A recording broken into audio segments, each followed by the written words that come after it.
Flop అయిన సినిమాకి block buster hit అంటూ ప్రచారం చేసినట్టుంది చంద్రబాబు నాయుడు చేసిన నిన్న సూపర్ హిట్ అనేది అనంతపురంలో జరిగిన సభ అంటున్న జగన్మోహన్ రెడ్డి. వాస్తవమేనా? నిజంగానే సూపర్ 6 అనేది ఫ్లాప్ అయింది అనుకోవచ్చు అంటారా? జగన్మోహన్ రెడ్డి కళ్ళును ఒకసారి టెస్ట్ చేయించుకోమని చెప్పి మీడియా ముఖంగా చెప్తున్నారు. 5 లక్షల మందితో అంగరంగ వైభవంగా ఆటపాటల మధ్య, అలరింతల మధ్య, ఆడబిడ్డల మధ్య ఎంత వైభవంగా జరిగిన సూపర్ 6 సూపర్ హిట్ పథకాన్ని, ఆ పండగని ఎలా బ్లాక్ బాస్టర్ ఆయన పండగని అటర్ ఫ్లాప్ అని చెప్తున్నారో అర్థం కావట్లేదు. అరే అందుకే చెప్తున్నాము, మా గుంటూరులో శంకరాయ్య హాస్పిటల్ అని చాలా ఫేమస్. అవసరమైతే వాళ్ళ కాళ్ళు గడ్డలు పట్టుకుని అయినా అపాయింట్మెంట్ తీసుకుంటాము, వస్తే చెక్ చేసి పంపిస్తాము. ఈ పులివెందుల పిల్లిని ఒక్కసారి అవకాశం ఇచ్చి జనాల మధ్యకి వస్తే తీసుకుపోయి చూపిస్తాము. సూపర్ హిట్ అయిందా అటర్ ఫ్లాప్ అయిందా అప్పుడు చెప్తాడు.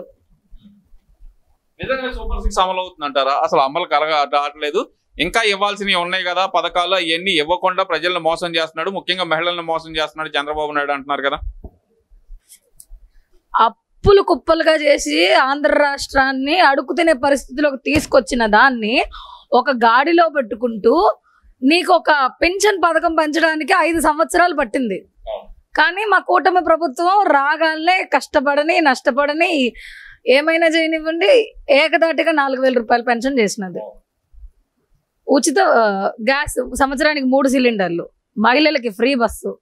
అంటే దానికి ఇప్పుడు మీ కాంట్రవర్సీలు చేస్తున్నారు మీ ఎమ్మెల్యేలు. పేదలకి ఎలాంటి బస్సు అయినా ఓకే అండి, మీలా ఏసీ బస్సుల్లో తిరగాలని. ఏసీ బస్సుల్లో తిరిగే సౌకర్యం వాళ్ళకు ఉంటే వాళ్ళు ఎందుకు ఫ్రీ బస్సులు ఎక్కుతారు? నీలాగే 600 రూపాయల వాటర్ బాటిల్లు హెలికాప్టర్లో తిరగపోయినారా? ఆ ఉచిత ఫ్రీ బస్సే చాలు అనుకున్నారు కాబట్టి ఉన్న వాటిలో సర్దుకొని వెళ్ళగే ఆంధ్ర రాష్ట్ర ప్రజలు సర్దుకొని వెళ్ళగలరు. నీ ఎదవ కామెంట్లకి మేమెవరం రెడీగా లేము. ఆంధ్రప్రదేశ్ రాష్ట్ర మహిళలు అయితే ఉచిత ఫ్రీ బస్సుతో చాలా సంతోషంగా ఉన్నారు. ఒకసారి ప్రజల్లోకి వెళ్ళి తెలుసుకొని మాట్లాడు. ప్రజల్లోకి వెళ్ళి మాట్లాడుతున్నా మరి రోజా గాని శ్యామల గాని మరి వీళ్ళు మనుషులు కాదంటారా? వాళ్ళని ఎవరైనా మనుషులు అంటారు అని బెట్టింగ్ యాప్స్ ప్రమోట్ చేసి ఎంతలో భవిష్యత్తులు నాశనం అవడానికి కారణమైన శ్యామల హారత పడుతుంటేనే అర్థమవుతుంది ఎంత దిగజారిన స్థితిలో ఉన్నారు. ఇంకా రోజా గురించి మాట్లాడుకోవటం వేస్ట్ ఆఫ్ టైం. అదొక బురద పంది, బురద మీద రాయేస్తే మన మీదే పడుతుంది. అది అందరికి తెలిసిన విషయం. ఇంకొక విషయం మీరు అడుగుతున్నారు, ఆంధ్ర రాష్ట్ర ప్రజలు 11 సీట్లు ఇచ్చారు కాబట్టి పిచ్చి బట్టి ఆ లండన్ మందులు పని చేయక జగన్మోహన్ రెడ్డి ఏం మాట్లాడుతున్నాడో అతనికి అర్థం కావట్లేదు. ప్రజలు కుర్చీని మడతపెట్టి బట్టలు సర్ది రప్ప రప్ప రప్ప ఇంటికి వెళ్ళి పడుకోరా బాబు అని చెప్పి తాడేపల్లి ప్యాలెస్ లో పడుకోబెట్టినందుకే ఆ లండన్ మందులు పనిచేయట్లేదు. ఈ బురద పందులు ఎవరైతే ఉంటారో, ఈ వాడు ఉన్నాడు కదా నెల్లూరు అనిల్ యాదవ్ గాడు ఇక్కడ గుంటూరు వెస్ట్, మా గుంటూరు వాస్తవ్యం చెప్పడానికి సిగ్గుపడుతున్నాం అంబటి రాంబాబు గారు. ఈ బురద పందులు ఇచ్చే స్క్రిప్ట్లు, ఈ బురద పందులు ఇచ్చే మాటలతోటి నీ పార్టీని నడుపుతున్నావు అంటేనే నువ్వు ఎంత దిగజారిపోయావో గుర్తుంచుకోవాలా.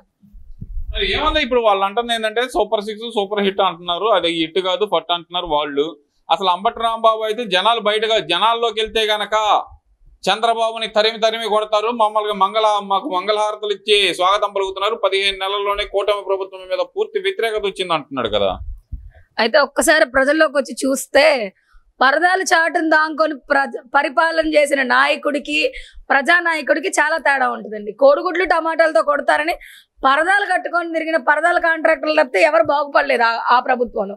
ఈ కూటమి ప్రభుత్వంలో చిన్న స్థాయి కాంట్రాక్టర్ దగ్గర నుండి పెద్ద స్థాయి ఉద్యోగస్తుల వరకు కూడా ప్రతి ఒక్కరూ లాభదాయకంగా పొందిన వారే. ఘంటాస్పదంగా ఆంధ్ర రాష్ట్ర ప్రజలందరూ కూడా చెప్పగలుగుతారు. ఒక అమ్మఒడి విషయంలో ఒకరికి ఇచ్చి 4గురికి ఎగ్గొట్టావు నువ్వు, కానీ ఇక్కడ అలా కాదు. మేము చెప్పిన మాట ప్రకారం ప్రతి ఒక్కరికి డబ్బులు ఇచ్చినారు. తల్లికి వందనం పేరుతో ఏదైతే పథకం పెట్టారో అర్హులైన ప్రతి ఒక్కరికి ఆ పథకాన్ని అందజేసినారు.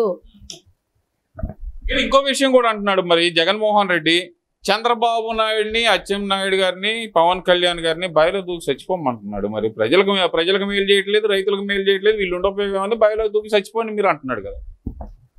వాళ్ళు బావిలో దూకాల్సిన కంటే ముందు నువ్వు ఒక సాంబార్ గరిట్లో నీళ్లు పోసుకొని సూసైడ్ చేసుకో అని ఆంధ్ర రాష్ట్ర ప్రజలు చెప్తారు. సాంబార్ గరిట ఎక్కువ అండి. ఆ గరిట కూడా ఫీల్ అవుతుంది, ఇలాంటి ఎదవనా కొడుకులకి నా వల్ల మరణం సంభవిస్తుందా, ఈ పాపానికి నేను ఒడిగట్టాలని చెప్పి ఆ గరిట కూడా ఫీల్ అవుతుందండి. ఆ గరిట కూడా నేను మైల పడ్డాను అని ఫీలింగ్ దానికి వస్తుంది. ఒక థింగ్ కనుక నిజంగా ప్రాణం ఉండి మాట్లాడే మనస్సు తత్వం ఉంటుంది, చిలకలు మాట్లాడతాయి అంటారు కదా, అలా మాట్లాడే తత్వాలు కనుక ఉంటే అవి కూడా ఫీల్ అవుతాయండి. ఏమని, ఇలాంటి దరిద్రులకి నేను మరణం నా వల్ల మరణం కలిగిందా అని కూడా అవి సిగ్గుపడతాయండి.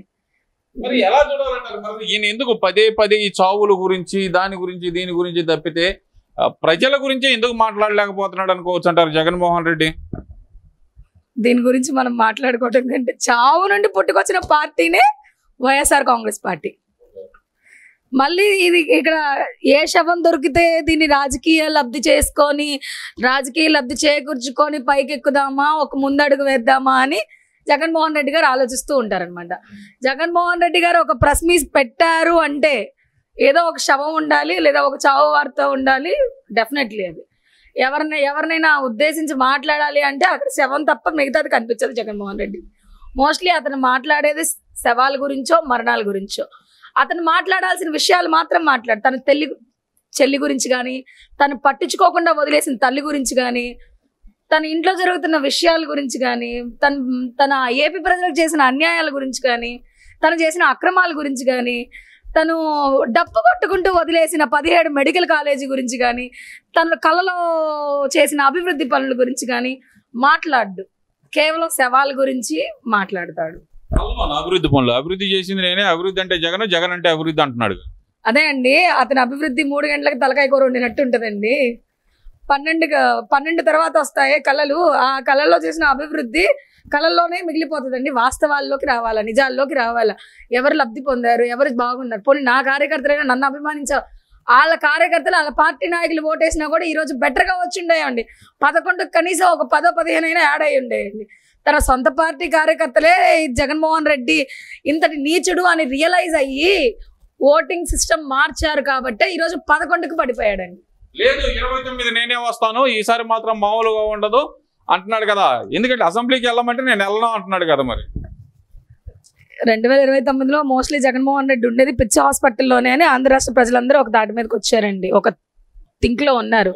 ఎందుకంటే ఆ లండన్ మందులు పనిచేయకే ఈ 11 సీట్లతో ఏం చేయాలని పిచ్చి పెడుతూ ఏ స్టేట్మెంట్లు ఇస్తున్నాడో తనకే అర్థం కావట్లేదు. చేసిన అభివృద్ధి అంతా చూస్తున్నారు. మహిళల దగ్గరికి వెళ్తే ఉచిత గ్యాస్ పథకం కానివ్వండి, తల్లికి వందనం కానివ్వండి, ఫ్రీ బస్ కానివ్వండి, మళ్ళీ రేపు దసరాకి ఆటో అన్న వాళ్ళకి 15,000 రూపాయలు వాళ్ళ అకౌంట్లో డైరెక్ట్గా డిపాజిట్ చేస్తారు. రైతులకి రైతు భరోసా ఇచ్చారు. అందరికీ భరోసాగా ఉంటున్న బాబు గారిని వదిలేసి శనిద్రాన్ని నెత్తిని తెచ్చి పెట్టుకుంటాము అనుకోండి. 2029 సంవత్సరం శని వస్తుంది అని మేము ఎక్స్పెక్ట్ చేయమండి. సో ప్రజలందరూ కూడా మంచిని కావాలని కోరుకుంటారు, విజయం రావాలని కోరుకుంటారు, మేమందరం అభివృద్ధితో పైకి ఎదగాలని కోరుకుంటారు. కానీ మేము అట్టడుగు స్థాయికి వెళ్ళాలి, అంటకాగిపోవాలని కోరుకోరండి. సో జగన్మోహన్ రెడ్డి గారికి మళ్ళీ వచ్చే ఛాన్స్ అయితే లేదండి.